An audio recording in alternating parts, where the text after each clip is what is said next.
News রিপোর্টাররা রাহিকে বলে তারা তাদের গাড়িতে রাহুলকে কলকাতায় যেতে সাহায্য করবে। কি এমন হয়েছে যে রাহুলকে রিপোর্টারদের গাড়িতে যেতে হলো?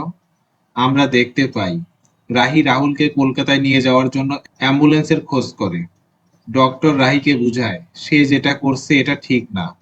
রাহি ডক্টরকে বলে যেহেতু হাসপাতালে প্রয়োজনীয় জিনিসপত্র নেই, সেহেতু এতগুলো মানুষের জীবন কি তারা বাঁচাতে পারবে? তবে কেন তারা রাহিকে আটকাচ্ছে? পাশে থাকা লোকজন রাহিকে বুঝায় পুলিশ রাস্তাঘাট বন্ধ করে রেখেছে আবহাওয়া খারাপের জন্য। রাহি সবাইকে বলে সে যেভাবেই হোক রাহুলকে নিয়ে কলকাতা পৌঁছবেই।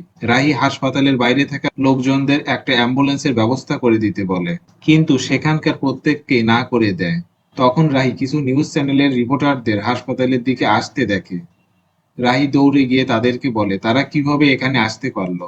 তারা রাহিকে বলে রিপোর্টার হওয়ার কারণে তাদেরকে পুলিশ আসতে দিয়েছে। রাহি তখন তাদেরকে অনুরোধ করে যে তাদের গাড়িতে করে রাহুলকে নিয়ে কলকাতায় যাবে। রাহির কথা শুনে তারা কিছুটা বিব্রত বোধ করে। রাহি তখন নিউজ রিপোর্টারদের বলে তারা সাহায্য করলে দেশের প্রতিভাবান টেনিস প্লেয়ার বেঁচে যাবে। রিপোর্টাররা দেশের অন্যতম টেনিস প্লেয়ার রাহুল রায়ের নাম শুনে সাহায্য করতে রাজি হয়। বন্ধুরা, রাহি কি রাহুলের বড় ক্ষতি হওয়া থেকে তাকে বাঁচাতে পারবে? আপনার কি মনে হয় কমেন্টে জানাবেন।